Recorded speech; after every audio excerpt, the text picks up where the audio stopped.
Приветствую вас на нашем канале. Выходя на улицу, посмотрите на ночное небо.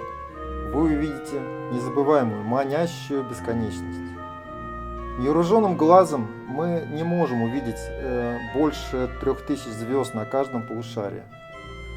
Это так мало, потому что только в Млечном Пути насчитывается более 300 миллиардов звезд. Представьте себе разницу.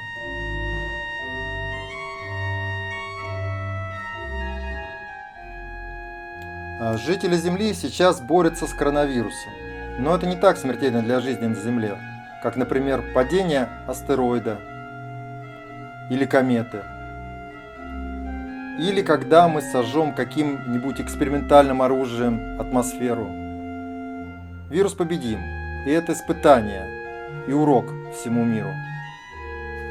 Взглядом мы можем видеть звезды в удалении примерно 2000 световых лет. То есть свет от них достигает Земли через 2000 лет. Мы видим сейчас, что было 2000 лет назад, как будто бы мы находимся в машине времени. Самый мощный телескоп, который планируется запустить в 2021 году, сможет заглянуть на 46 миллиардов световых лет. Для примера, возраст Земли 4,567 миллиарда лет. Солнечная система состоит из 8 планет, пояса астероидов и 4 карликовых планет. Посмотрите на нашу Солнечную систему, а затем мы отправимся в дальний космос. Полетели!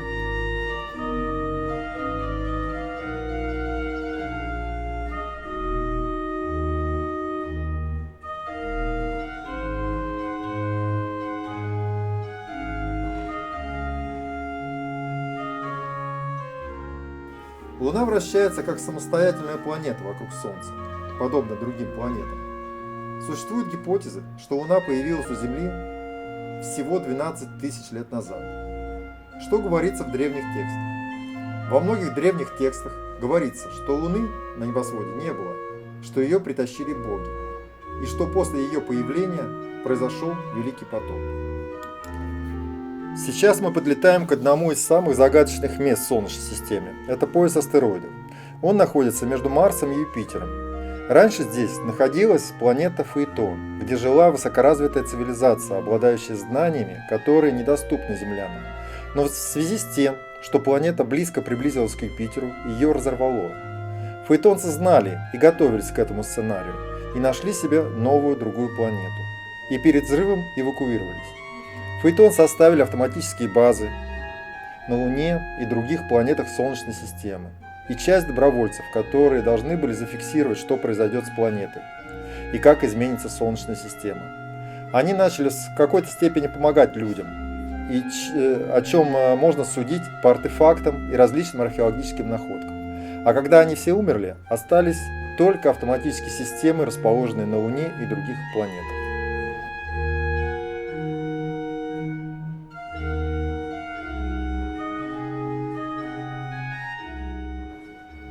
Вот он, Юпитер, который уничтожил планету Фаэтон и заставил зрелую высокоразвитую цивилизацию покинуть Солнечную систему навсегда.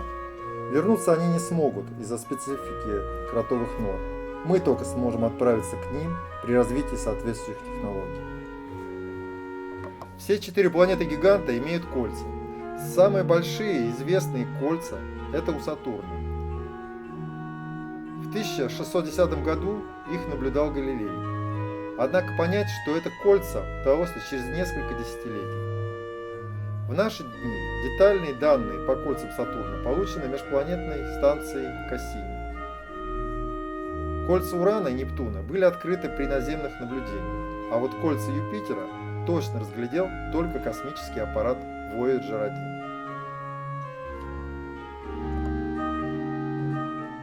1. Понаблюдали за нашей Солнечной системой. Теперь мы отправимся в дальний космос с помощью кротовой норы. Полетели! Путешествовать на большие расстояния не может ни один современный космический корабль, но преодолеть такие пространства все-таки можно с помощью так называемых кротовых нор или червоточины.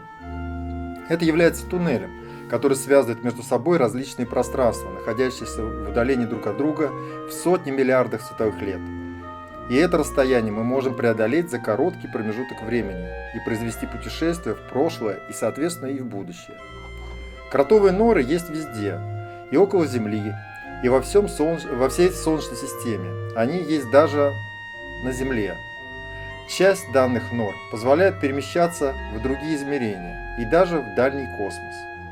Но только на планеты, сопоставимые по условиям жизни на Земле.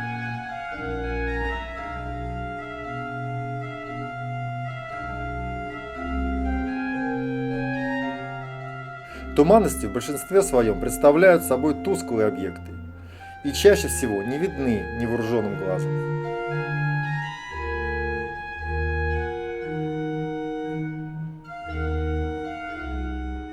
Туманности представляют собой этап эволюции для многих звезд.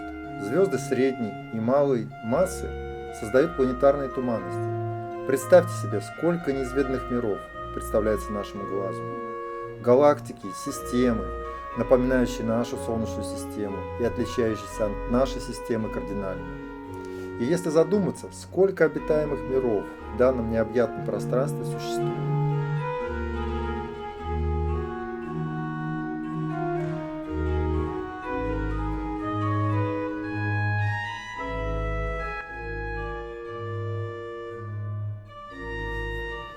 Туманности бывают разные. Диффузные, отражательные, темные, планетарные и туманности остатков сверхновой звезды.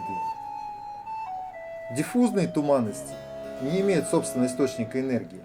Свечение внутри них происходит благодаря звездам, которые находятся внутри. Отражательная туманность не излучает никакого собственного света.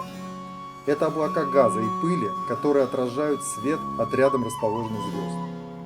Темные туманности возникают из-за перекрытия света от объектов, расположенных за нею. Это облака межзвездной пыли. И самый красивый тип туманности – это планетарная. Эта зловещая красота является результатом конца жизнедеятельности звезды. Сверхновая звезда – это взрыв звезды и выброс огромного количества энергии в внешнюю космическую среду.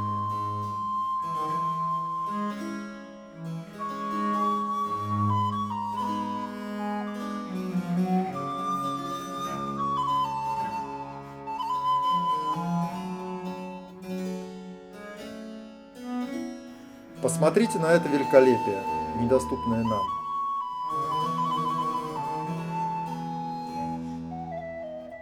Вы не задумывались, почему при таком обилии миров вокруг нас мы являемся одинокими во Вселенной? С нами ни одна цивилизация не выходит на контакт. Потому что цивилизации победили смерть, научились читать мысли, телепортироваться. Они поняли, что причинять боль физическую и моральную живым существам неприемлемо. Что нельзя сказать про людей? Другие цивилизации при контакте с теми, кто правит миром, столкнутся с агрессией и нравственной недоразвитостью, которые думают только о прибыли и готовы уничтожать и угнетать людей, лишь бы остаться у власти. Есть тайны, к которым человек не сможет прикасаться, пока человечество не достигло определенной высоты.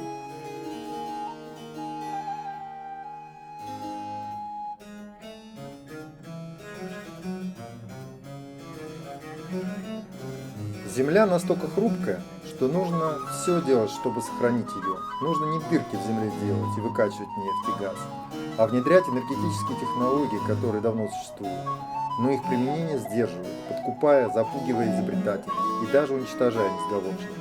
Мы поговорим о многом интересном и необычном в наших следующих материалах. Всего хорошего. До новых встреч. Подписывайтесь на наш канал.